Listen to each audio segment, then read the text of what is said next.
commencé dans les Rocheuses, je ne savais pas que les montagnes où j'étais dans les Rocheuses, au lac Louis et Banff, je ne savais pas c'était quoi l'escalade. Moi, j'avais une journée de congé par semaine, mais j'ai travaillé à l'hôtel là-bas. Puis j'allais à Banff pour faire du canot, monter les gondoles, faire du canot, non, ça j'ai dit ça, mais je veux dire, aller au cinéma, puis ça, c'était ma journée de congé que je faisais. J'étais entouré de montagnes, là, et c'est ça que je faisais. Puis à un moment donné, justement, un groupe de Suisses et Allemands m'ont invité à marcher avec eux autres, faire une montagne. Puis c'était une montagne qui était plutôt comme la randonnée pédestre, sauf qu'il y avait de la neige sur le sommet. Il fallait marcher dans la neige jusqu'au sommet. Puis là, c'est la façon que j'expliquais aux gens à l'époque, qu'est-ce que ça a eu comme effet. C'est comme si c'est comme s'il y avait un virus sur la montagne où j'ai monté, puis le virus m'a piqué. Et que c'est une maladie que j'ai maintenant et qu'il n'y a pas de remède. T'sais. La seule façon de soulager le besoin de grimper, c'est d'aller grimper. Alors, je voyais ça comme une maladie que j'ai eue. Et moi, quand j'ai commencé à grimper, c'était comme si j'étais un alcoolique qui venait de découvrir l'alcool.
Mon nom est François Garneau, François-Xavier Garneau.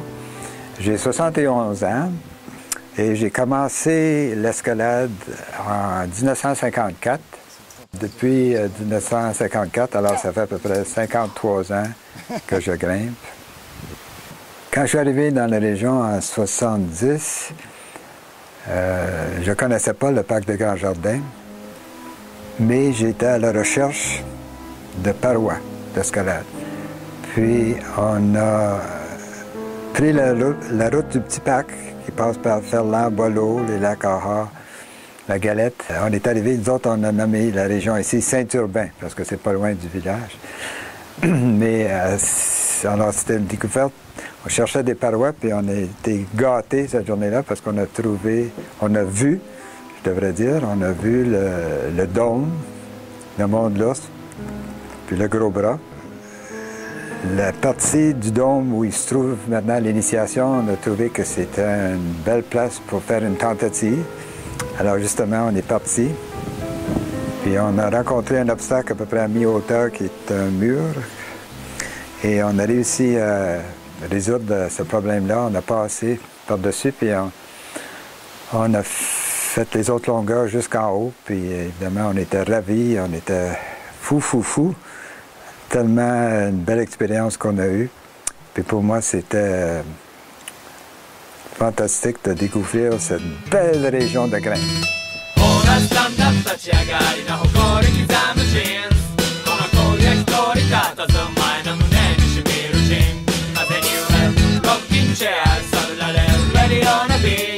Alors, l'histoire derrière ça, c'est d'abord, ça a commencé avec Claude Lavallée et Jacques Lemay qui sont allés justement pour grimper la Tache Blanche.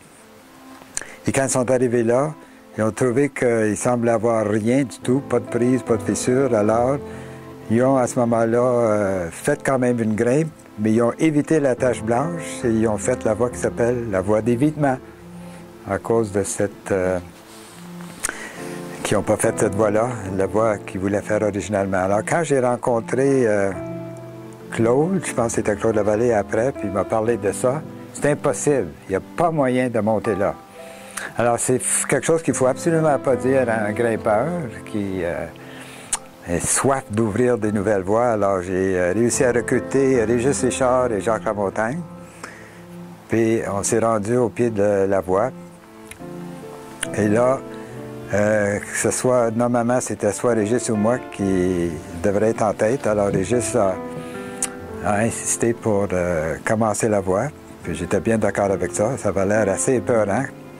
Alors, il a monté, est arrivé jusqu'à la tache blanche, toujours en s'assurant avec un petit bicoin, un petit coinceur ici puis là, mais pas énormément de protection quand même.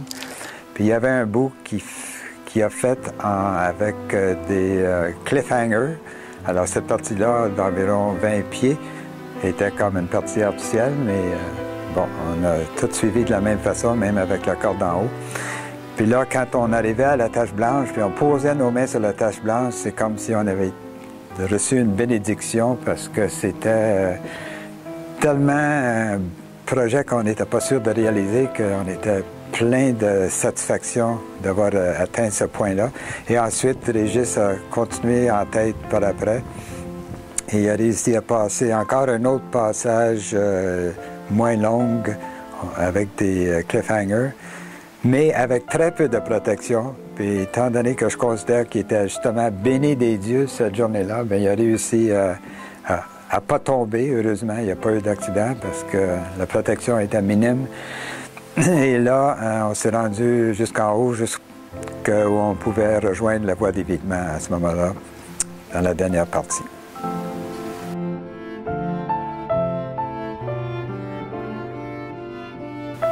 Le fait d'avoir fait de l'escalade, puis d'être obligé de se contrôler dans des situations difficiles, contrôler notre peur, puis tout ça, c'est sûr que ça a dû avoir un effet sur mon caractère, puis sur les autres aspects de ma vie, mais c'est difficile de préciser exactement comment ça a influencé ma vie. Bien, en fin de compte, grimper, qui devient grimpeur, on pourrait se poser la question, pour savoir si ça a influencé notre vie. C'est difficile de prévoir avant si on va aimer l'escalade ou non. C'est pour ça que j'invite beaucoup de mes amis de l'essayer au moins, mais ils vont savoir juste après si c'est quelque chose qu'ils veulent faire.